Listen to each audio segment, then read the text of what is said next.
What you are listening to is real. The participants are not actors. They are actual litigants with a case pending in the squared circle. Both parties have agreed to dismiss their cases and have their disputes settled here in our forum, the Turnbuckle Debate.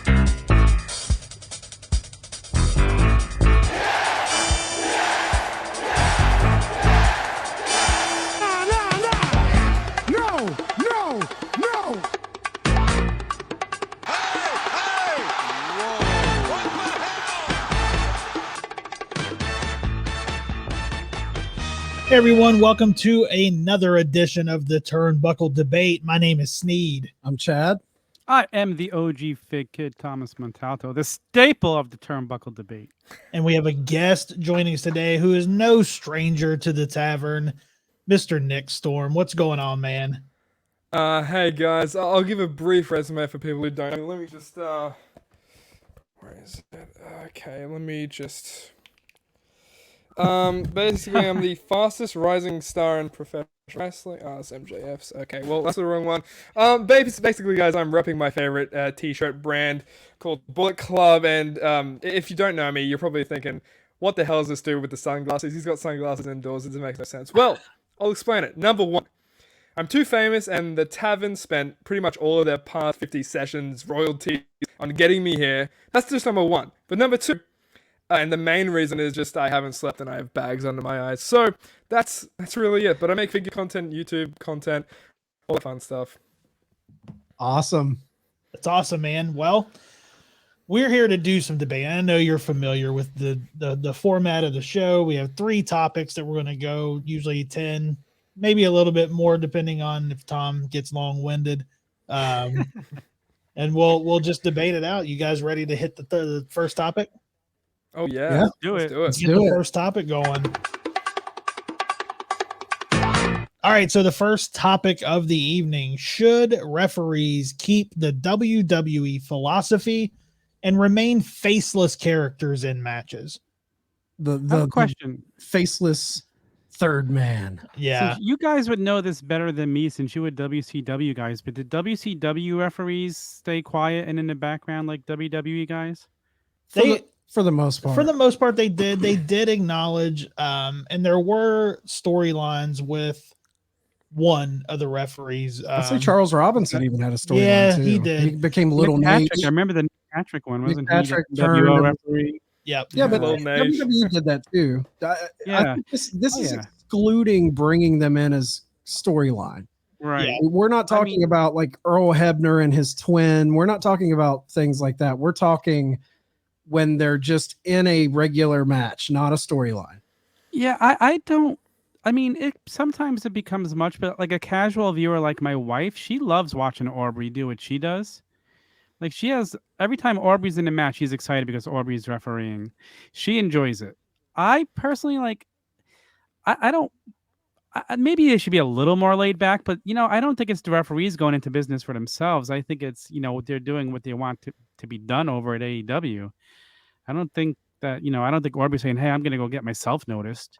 I think all the referees seem to do it similarly. So I bet you it's coming from above, and and with some of the referee and some of the stuff that they miss and stuff, I think it's going to be a long-term story that's coming down the pike in the future. Yeah, I agree. It's just the refs going out doing what they do. It's at the end of the day, it's the fans who are very vocal. AEW fans are super vocal, especially if you're at a live event. I can't talk from experience, but I know all you guys can. They're just very vocal. People chant what they want to chant, and the people hear it. And obviously, Aubrey's gonna go over. She's just everyone loves her, right? I love her. Tom's wife loves her. Everyone does, and I think it plays a good part into the story because.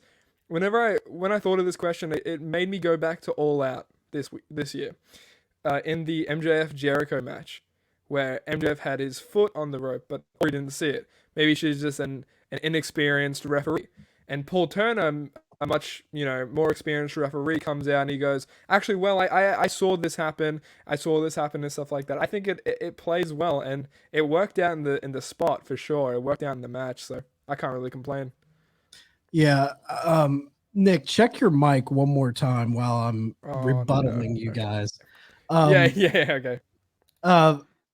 I think here's the thing. I see what old school fans and old school refs mean. Like, when the wrestling we grew up with, unless you were in a storyline, like, the Earl Hebners, Nick Patricks, Little Nate's, Charles Robinson, if you're just in there, you're supposed to be completely like, if we know you're in there, you're doing a bad job. You're supposed to disappear into the background. Like, we're not even paying attention to you. You don't want to take any of the shine off of the boys working in the ring. I get that. But I also think by putting down, Aubrey having a little more personality, you go to AEW shows, people are chanting for Aubrey. Bryce Remsburg even has a little bit more personality. Their facials are a little bit more over the top.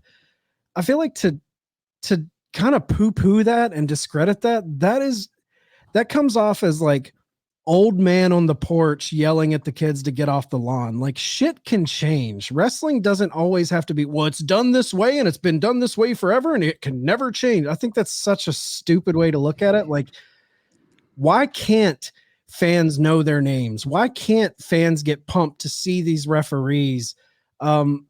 It's a different mentality. It doesn't have to always be the same. And, the fact that Aubrey has a t-shirt that you can buy on Pro Wrestling Tees, good for her. In my opinion, she's taking none of the attention away from the boys in the ring. And I don't feel like any of the wrestlers there are like, man, she shouldn't have done that. She took some of my shine. I just don't see that. So I'm all for, we talk about a buffet. There's also a buffet of how refs can be in wrestling. Not everything has to be done the exact same way. Like, refs can have a personality. Refs can disappear into the background. I think you can have both.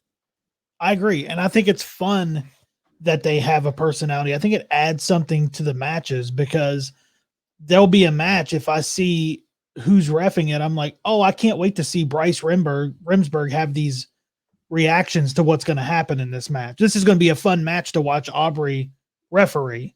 Like, it just adds a different element that you don't have before. It's almost not a cherry on top, but it's extra. I mean, why not add it in? We have them there. It doesn't make sense to just put them in the background when they are getting over. And it's something that, even now, it's Aubrey's getting her own figure. Right. Like, she's getting a figure and she's an exclusive with the ring. Like, she's selling merchandise. Like, I think this is a good thing. I was going to bring that exact point up. Yeah. How many rings are going to sell just because it's coming with the Aubrey figure? A ton. Because people got the first ring. So, like me, I'm going to go buy that ring so I get the Aubrey figure. Right. Or it's the only way to get it. Like, it's a great idea. Like, listen, personality is never a bad thing. The thing that bothers me more is when they make their refs look like buffoons, missing calls and being distracted too long. But again, I feel like that's leading to something because they keep referring to it and stuff on air. Like, I think there's going to be a storyline. You're talking about a guy who owns an NFL team where we see terrible reffing. Is he going to make a point out of that and try, like, is there something coming down the line? I think there is. Well, yeah, and I think with rules, like when the ref isn't counting or like guys are staying out on the ring, I don't fault the ref for that. The ref has no stroke. Like, I know in the kayfabe world, they're the enforcer in the ring, but in the real world, Aubrey Edwards isn't going to tell the Young Bucks, "Hey, get back in the ring." There, so that's more on the boys making the refs look like assholes by not being able to enforce the rules. It's kind of the boys leaving the refs hanging out to dry. That's the truth. Yeah. But I don't know. What do you think, Nick? Pretty much, yeah, you guys summed it up perfectly, I think personality goes such a long way in this business, I can't really say much. I'm only 20, but it just from the things that I've noticed as well, yeah, like Aubrey Edwards is just so over, and I don't know, like no one chants for Charles Robinson or other refs in WWE. You don't really see that, so to see it in AEW is pretty cool. And didn't NXT have an angle? Well, not an angle. A moment a few months ago where the referee did a leapfrog in the middle of the match over a wrestler coming off the Yeah. ropes. Oh, I didn't see Yep. that. I saw that. Yeah. So like that might have been a little too much. That's something for a house show, not for a TV. Yeah. So, Yeah. and you know, it was so crazy that we always saw Mike Chioda, and it was a big deal when I saw that he got released. And then when he showed up in AEW, that I popped for that. Yeah, me too. Oh yeah. Like that for me was like to see him. I think we were watching. I said, "There's Mike Chioda." yeah. Like I think that's awesome that they can be recognized like that. Yeah, and his interview them- on Yeah. Jericho's podcast was great. I was hoping we'd see more of him over there, but I guess maybe he just wants to be retired and not work full time. Yeah, he did that one Because- ride on like a Dynamite or something. Yeah, Yeah. he did a couple of appearances over there. Yeah. Yeah. Okay. Right. So, I think but and another thing with this is I think it's like it always comes across as like hardcore dyed in the wool WWE people who bitch about like moments where like Aubrey's reffing Billy Gunn and her and Billy Gunn will do a little dance before. I think that just gets under people's skins. Like, man, they're having fun over there. Yeah, They I was just about to say like people don't like seeing people have fun. So, Oh, exactly. yeah, exactly. So true. So true. Yeah, and I think that I think it's good. I think it's good all around. I don't see what the harm is. If and it's having- getting more people involved and like people noticing it and my wife enjoying seeing a certain referee, how is that bad for anybody? I think we can have both. You know, I think there can be both, but I will say I find it funny. You know, WWE they want to keep them faceless and just kind of blend into the background. But the thing I don't like about that mentality is they never give refs their due. Is there any referee in the Hall of Fame? No, See, that's Good point. bullshit to me. I agree with you. That's Like- a great friggin' point. So you're keeping them faceless not only in kayfabe in the production of it, but you're also keeping them faceless in the history of the sport itself, which is kind of to me a shame. Like these guys, you know, the Tommy Youngs, the Earl Hebners, these classic referees that we all grew up watching, like, you know, Mike Chioda, they deserve to be in a Hall of Fame. This is why WWE's Hall of Fame doesn't hold as much weight as like if there was an independent wrestling Hall of Fame that we could all really get behind. But, you know, if you're keeping refs out of it, to me, that's a shame. You're keeping them faceless not only in the ring, but you're keeping them faceless in their contributions to the actual sport itself. Well, there was a great referee in the early '90s in WWF.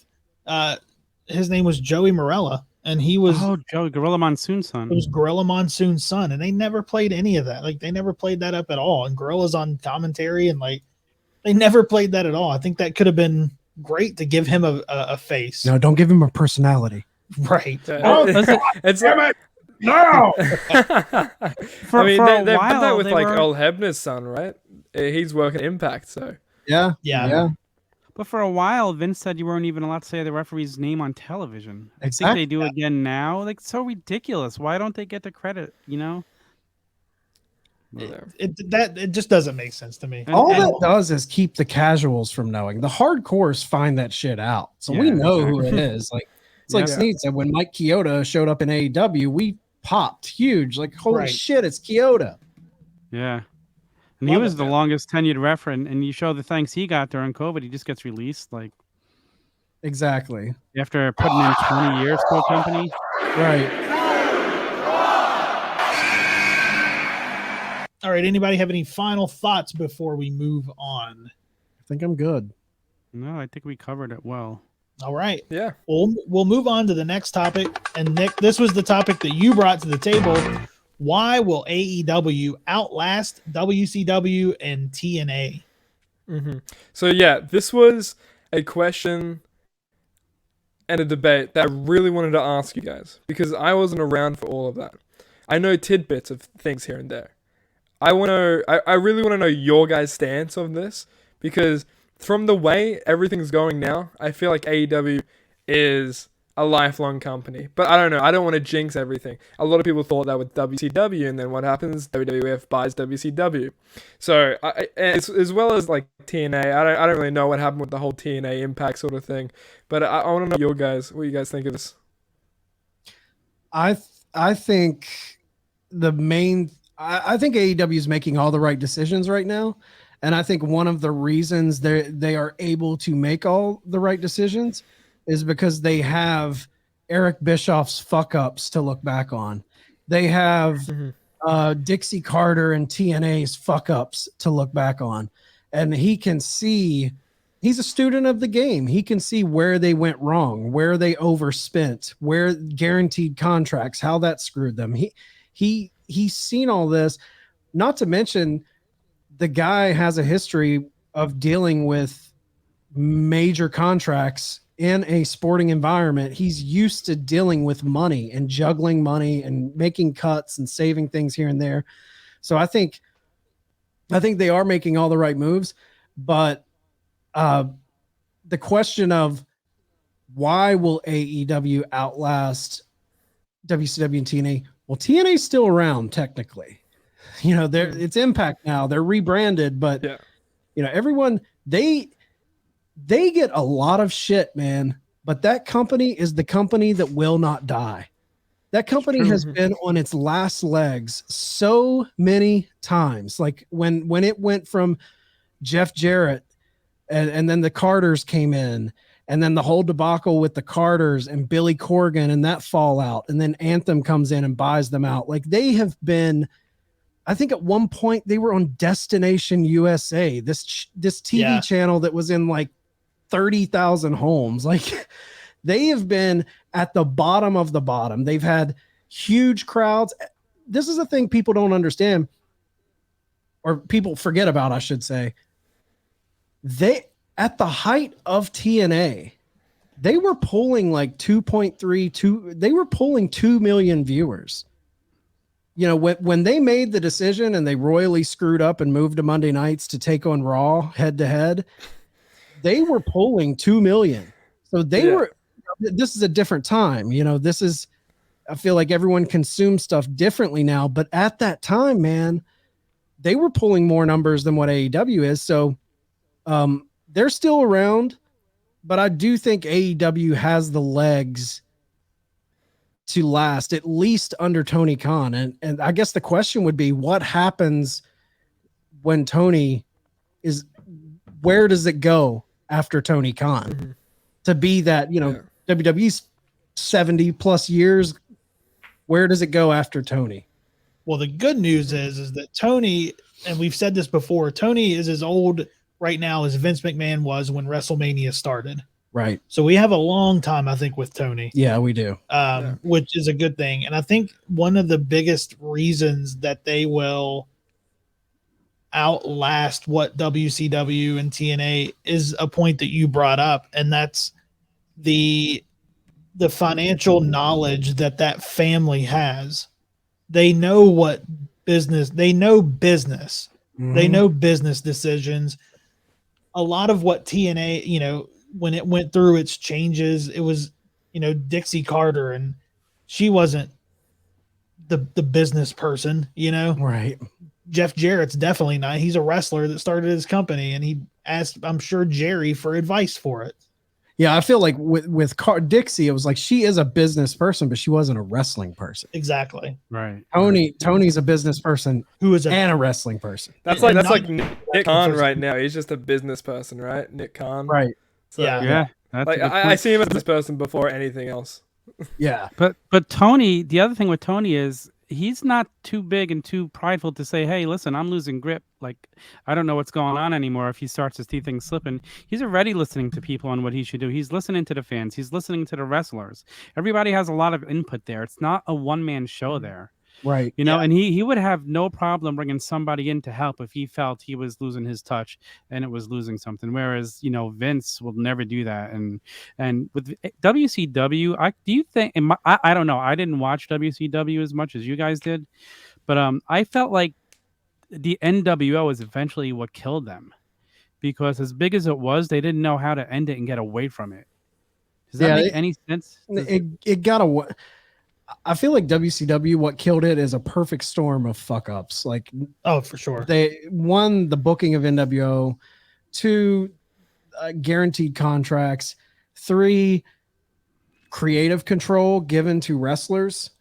They couldn't properly book the NWO angles towards the end because the guys in the NWO were in charge of the stories. Kevin Nash is calling everything. Yeah, Kevin Nash is like, no, we're not doing that. You know, like when you have, that's why you need that McMahon. That's why you need that Tony Khan making the final call, because if all the boys start booking everything, it's just going to turn into a clusterfuck.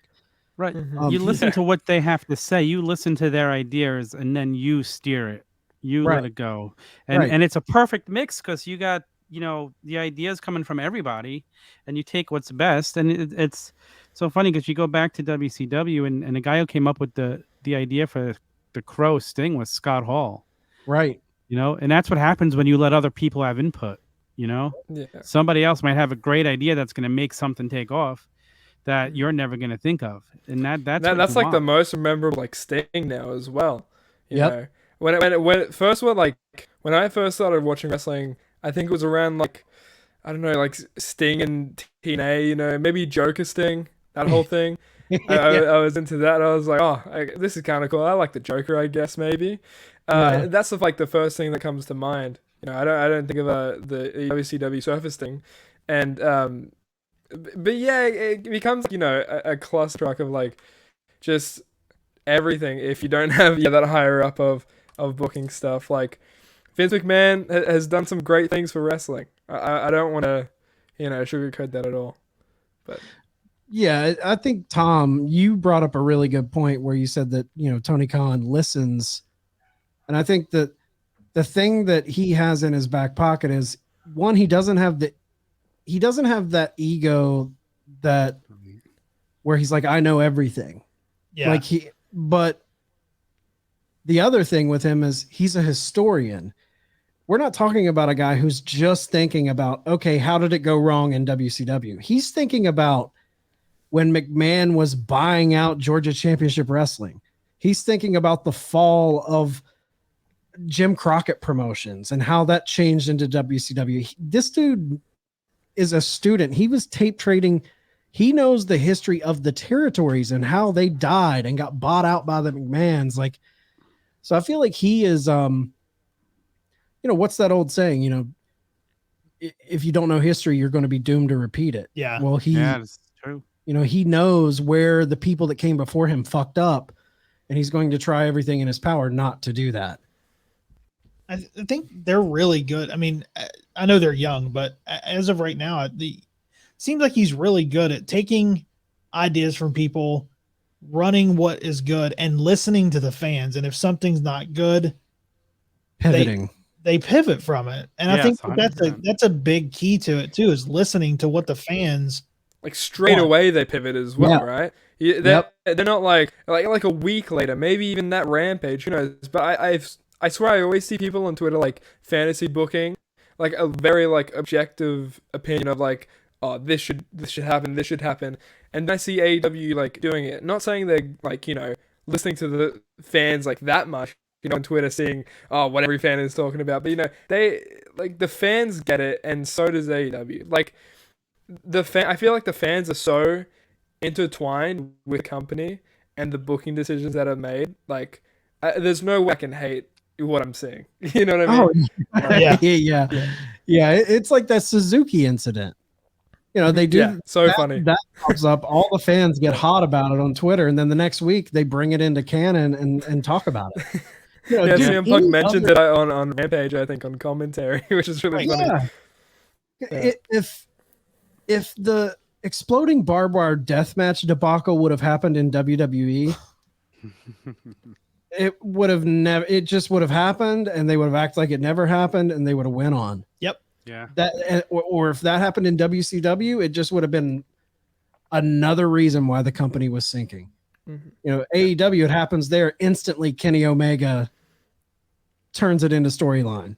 Yeah. And instantly Moxley is trashing the pyrotechnics guys. It instantly becomes a thing. So They're wise. They're very Yeah. wise in the way they listen to the fans. Yep. And that's one of the Yeah, things I and- love about it is because they don't just let these things go. They actually reference them and use them. And if it's something that happened, like the mishap like that, they turn it into something. And that's just, there's something to be said about that because we're not used to seeing that. Absolutely, Yeah. man.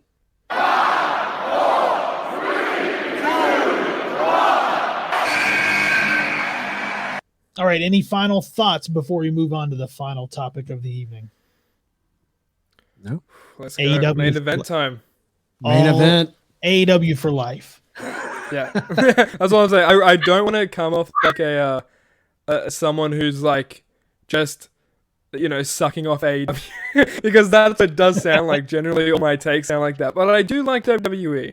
I like it a lot. I don't want to get into the Extreme Rules ending because Oh God. that was Oh, wait. that was an intentional botch, and I don't want to talk about that. Yeah, It's just disgusting. Yeah. But I can WWE do knock it out of the park sometimes. But AEW is my main shtick. So Awesome. Well, we're going to move on to the main event of the evening. TBS women's title, trios title. Is it too soon? So it came out this week. So Dynamite's moving over to TBS. It came out that they are possibly thinking, it's not confirmed yet, right? Nothing's confirmed. I think the reports are that when they move to, I think it's January 5th, Dynamite Yep. starts on TBS. They're thinking about either doing a women's TBS title or a men's trios title. Is it too soon to bring in any titles? Do either of these titles speak to you guys? Like, what do you think about this? So the You know, women's, go ahead, Tom. Up until recently, like the trios title didn't excite me, but when we started talking about them having it on Elevation and Dark, and possibly like the pre-show match on a pay-per-views, I have no problem with that. I don't think the women's roster is big enough for another title right now, but I would not mind seeing a trios title. I'm actually kind of a little excited about that one if done right. And again, the way AEW does things, I think it would be done right because they do have a lot of trios that could, make that fun. A lot of important matches that could be going on. So yeah, I'd say I'm all for the trios title. I don't want another women's title. Let them, like their roster, their women's division is finally shaping up. They've got other feuds going on now. It's really good. It's surpassed WWE's right now, in my opinion. And so I say let that just build the way it is, and let's just give it trios title. Yeah, so I completely agree with the trios title. I think that is a great title to have for Dark Elevation. I think it's a great way to get eyes onto that show. The TBS women's title, I almost don't really have a problem with it if they do, because there are a lot of the women's division. There are a lot of people in the women's division. So if they did use it to build up potential matches for the title, for the main title, maybe. I'm so indifferent on it right now, though. I absolutely fucking hate this TBS title idea. Yeah. I fucking hate it. Like, dude, you aren't even you're still establishing your women's division. If you hear any critiques about AEW, the major critique is, their women's division needs a little work. Now they have done so well building that thing. It's definitely been the biggest project to me as far as from day one to now. They've really built it. I feel like it's a solid division now, but we're just now starting to get multiple storylines outside of the world title. So it's now you're going to bring in another belt. You need to work on just getting 3 or 4 storylines going before. Now what you're telling me is essentially, okay, we can't have women's storylines unless there's a belt involved. That's and Yeah, that is true. Yeah. And okay, so that's one thing, but then that's not the thing that makes me hate it the most. The other thing that makes me hate it is the TBS title. Okay, man. The TNT title kind of works for me because what's the other name for Dynamite? TNT. Exactly. It kind of works outside of just branding it a television company name. But when you throw TBS on a title, I'm like, okay, this is kind of becoming shticky. It seems bullshit to me. Yeah, I do not like the name. I fucking that's when you just call it like the TV title at that point. Like if you have a TNT title where it's just TBS and big letters on the front, I will throw something out my window. 2-story high. Yeah. I didn't like the TNT name at first until I was like, okay, Dynamite, TNT, that works for me. That's kind of when they started building like the colors of the belt and kind of working on it more, I was like, oh yeah, this is growing onto me. The thing is as well with this like TBS title for the women is unless you're doing it on like having matches on Elevation or Dark, what you really need, I hate myself saying this, is like maybe a 3-hour Dynamite and a 2-hour Rampage. Just fit everything in. Because you have your women's titles match, right? Or you have your women's title, sorry. Then you'll have like a women's TBS title. I feel like it's too much. I don't know. Yeah. Like, maybe they could have like something with. Everyone's gonna hate this, but I wouldn't have another singles women's titles. I would have like maybe a team women's title instead. Oh no, I hate that. But that's the thing. Like I can't like tag team titles. I don't know what tag team titles. Yeah. But they don't have women tag teams to really. We'd see the same crappy thing that happened in WWE. There shouldn't be tag team titles in WWE for the women. I know we're all about. Look, we're in woke culture land. Everybody's got to have. We got to have the women's got to have a tag team title too, dude. Those are fucking worthless in WWE. Yep. They don't have a good division. They don't have enough women. I'm not being a prick about it, like a sexist about it. It's you don't have a big enough division that is active. You can barely do stuff with your men's tag team division. Like that WWE women's tag division is fucking laughable. It's awful. They need to eliminate those titles. I don't want to see a women's tag team title in AEW. I don't want to see another women's singles title in AEW yet. Honestly, right now, like I would be okay with the trios title, but I don't even want to see that. Like I'm good. I don't want to get into this like give me an inch, I'm going to take a mile. When it started, all of the AEW fans were like, man, I love it. There's not a lot of belts. All the belts mean something. And now they're willing, because they love AEW, they're willing to bend a little bit and be like, well, if they bring in these titles, dude, that is just one step towards watering fucking belts down. I don't want a bunch of fucking belts. You don't need a bunch of belts. Belts should matter. And right now in AEW, they do matter. Once you bring in a trios title, another women's title, it's like, where the fuck does it end? So true. The titles do feel so important in AEW. They feel like they used to feel in the 80s and 90s in WWE. Like they mean something. You could go back now and we could name all the champions in AEW for every title. Yeah. Like I haven't been able to do that in WWE since like 1990. Yeah, right. You know? And then, let's split and have 2 world titles because we have 2 different shows. It's just, and all these, it means crap that the less titles they are, the more meaningful they are. So when a guy actually gets one put on him, it means something. You've worked to earn it. You get that run. And I love that about AEW. It's one of the things I love the most and one of the things I hate the most about WWE. I've said it before, you have a pay-per-view and almost every match is a title match. It's so ridiculous. They have to be real careful, man, about these steps they take. You know, to me, this isn't something that you just haphazardly, let's bring another belt in. Like, you have to be real careful with this shit. Because every little step, man, you could, it's AEW doing it, but you're still taking a step in that direction, you know, of like another belt. Like, how many, you only have 2 hours on Wednesday. You only have an hour on Friday. Now you're polluting. I hate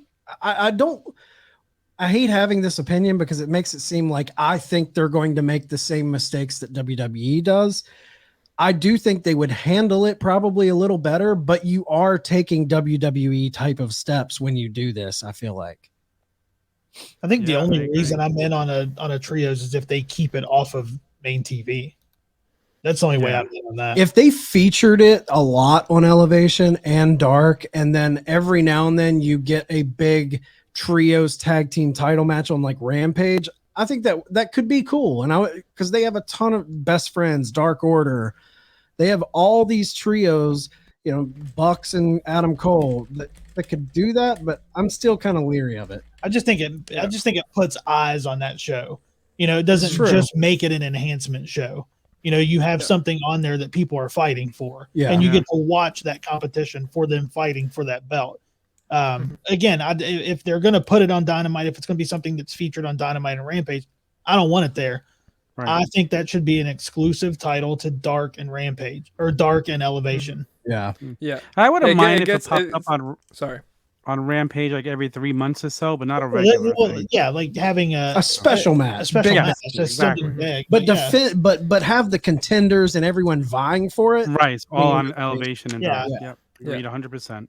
Yeah. It'd make like Dark Elevation, like it would put more eyes on it for sure. Because right now it's definitely something that's just like, oh well, I'll throw it on if no wrestling's happening today, or I'll put it on, whatever. I feel like Elevation and Dark don't get the recognition that they need. Maybe a title would spruce it up, but I feel like then it becomes its own brand if they have a direct title on like Elevation or Dark. But I want to know if they were to introduce a new belt at some point, what belt would you want to see in AEW? Just any belt. If they were going to do a new belt.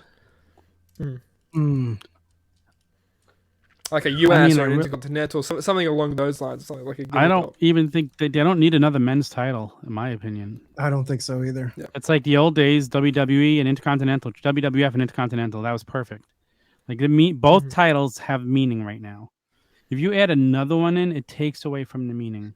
And I don't even like cruiserweights. Like if you bring in cruiserweights should be able to vie for that TNT title just with a Miro. Yeah. Phoenix should be able to go to that title just like Miro or Lance Archer could go to that title. Yeah. I mean, if we're talking like the only title that I would really kind of be okay with right now would be a trios title. And I wouldn't be opposed to a women's title once the division gets rocking. Once they have that, their men's division is loaded. Their women's division, they have a lot of good females, but they haven't built up the storylines yet. Kira Hogan just recently signed. Yeah, she signed, reportedly, right? Once they get these storylines rocking, then I'm like, okay, down the line, maybe a couple years, you bring in a TNT equivalent for that women's division. I wouldn't be absolutely opposed to it. I just think the timing of bringing it in right now in the next couple months, I feel like it's short-sighted and just a bad move. Yeah. I can well, when would you think they would be ready to bring in a new title? I mean, time will tell. I wouldn't put a time frame on it. When you feel it's ready, then it's ready. I don't think there's a need to put a time frame. I would be ready. Let's have it. If we're talking just the women's belt, I would be ready for that women's belt when there were so many women over. Like I'm talking over, not they're having a match. I'm talking like when you have a bunch of stars who are over, where there's too many people for that world champion to deal with, you give another belt for women to have something to do. It's like that's why the TNT belt was created. Look how many men they have. They had so many storylines of viable contenders that we brought another title in. We don't have that in the women's division right now. Like, what's the secondary storyline right now? Anna Jay, Ty, and Bunny and Penelope. Yeah. And then you've got Jade and Nyla Rose and Thunder Rosa kind of beefing. Like, that's not enough for me to bring it to justify another title. That's pretty much it too. Yep. Yeah. Okay. Well, I have one more thing on this whole thing. Say they do bring in the trios. Say they do bring in the TBS, right? Who would be the face of those titles? Oh, that's a good question. Well, trios, I think right off the bat, I think the Gun Club. Yeah, because they're not doing much in AEW at all. I forget they're there sometimes, honestly. They're undefeated. They're undefeated too. And they're undefeated, exactly. In any aspect in any combination iteration of the team, you have undefeated. So They've never lost. Mhm. And they're great heels right now. yeah, Like if you've been Yeah, watching, they are. they're actually doing really well. And Colton and Austin are coming into their own, man. If you watch them on Elevation and Dark, they're putting on solid matches. I like that, Sneed. I like them being a good heel team. Another group that I feel like you could throw those on. I mean, there's two that stand out at the top for me. Best friends. Like Yeah. once Trent comes back, Trent, Chuck, and Orange Cassidy. or Mhm. Trent, Chuck, and Wheeler Yuta. Yeah, put Wheeler Yuta Yeah. over. And Dark Order. And when I say Dark Order, I'm talking like 10, 5, or John Silver, Alex Reynolds, and 10. Or, you know, any They not, need to throw something on Dark Order, man. I Yeah. feel like Evil Uno is like perfect candidate for like a singles title. yeah, feel I would keep the trios title off of Stu and Evil Uno and give it to the Yeah. other kids. Yeah, Yeah. I think What do you Silver think would of be of Super Click? Because a lot of people are saying Super Click on Twitter, I'm saying, would be perfect for trios titles. Yeah, my thing with I don't- that's like, I want to see Adam Cole in singles run. yeah, Yeah, me too. Yeah. I want to see him having singles matches. I don't want to see him tied up in nothing but trios matches. Yeah. he deserves to have singles matches. Yeah, and I want to see Bucks start getting back into going against FTR, going against other tag teams. I like them as a trios, but with Adam Cole just coming in, man, I want to see him going against people. I don't want to see him tied up in trios matches every week. Yeah, I agree. 100%. Yeah, how about for the Was that- TBS title? TBS, Ty Conti. it's tricky, man. Yeah, Right now, if we were to put the belt on someone right now, the fact that, man, it's tough because my gut would say Thunder Rosa, but then you're taking away a contender for Brett. Yeah, that's why I wouldn't do Thunder Rosa. I like would say Ty Conti. Statlander or something. But see, she's in that. That's It's the a- tricky thing with having so Yeah. little contenders. Like if you put a belt on someone, that's a huge contender away from Brett. Yep. Yeah. I would almost say put it on Jade and let her just wreck Yeah, fools. Yeah, actually, yeah. I feel like Jade has so much potential. Like she's got the look, you know. She's got the guy who talks for her. You know, she's got Mark stealing silver balls. It's perfect. And she's green, and she make it a belt where it's not a work rate belt. Just have her something shiny to hold. She comes Yeah. down and she beats. She just open challenges people on Elevation and just destroys people for a few months while she gets her feet under her. I agree. I think like it'd it. be I great. like it. She's built. Because to she's not ready shit. for a world title. No. She's not ready for Brett. She's Nah. she's too green. Dude, she could step on my face and I'd say thank you. She is jacked out the wazoo. Like, she's great. Dude, we saw her at FanFest, and it was Right. Yeah. in person. Like, she's still just as big. Like, it's, No female wrestler to me has ever been that jacked and still be able to like really present femininity. You know what I mean? Like Yeah. usually when you get up into that like super jacked thing, you lose a little bit of that, you know, femininity to me. I mean, maybe I'm just a meathead fucking dude saying that, but with her, it does seem like she is jacked, but she's still a sexy woman, man. I'm gonna go ahead and say it. I said it. turn the lights down. A beautiful queen. A It's like beautiful Turn the queen. music up. Turn your music up like men sense. We're gonna talk about Jade. Everybody get real close to their mic. All right, for the rest of the show, That's it. Oh man, I should have a jazz clip. for the rest of the show, we're just gonna whisper into our mics. Everybody get your glass of cognac. Just to end the episode with ASMR. Just, You've never heard Australian like this in your life. That's how you can. That's how you can promote this episode. With whisper voice. I think that gets eyes and ears on the show. That's it. Yeah, Yeah. in the wrong way. But yeah. All right. Well, does anybody have any final topic, anything to say before we wrap it up? That's it. And get the candles out. Break up, get you a glass of cognac. Get some cognac. Pour some cognac. Turn on some soft jazz. Some jazz. Get some light. And what's the Tom's getting excited over there. He's knocking things over. Oh yeah. My phone over. What's the cigar? What's the cigar? I'll fire up a Macanudo Classico. Macanudo Classico and a glass of cognac. Twinkle Toes McFinger Bang. Talk about Jade. All I right. feel Well, like I'm we've intruding won our here. welcome out I think here. people just tuned out. Yeah, I think we've lost probably the last list. Jade, if you're still watching, come on sessions. Yeah. I beg. All right, Nick, tell everybody where they can find you. Yeah, no worries. They can find me at Nick Storm Review, Instagram, Twitter, Instagram. That's a new one I just made up. Instagram, Twitter, YouTube. Starting Twitch streaming as well. Nick Storm Oz Icon, and also my podcast, Chatting Up a Storm, is on Spotify as well. Sorry for the audio issues if there were any. If you're experiencing any listening to this, or just indulging in this fine art of debate. Awesome. Well, I think that's going to wrap us up. Tom, No worries. I'll let you get it in early.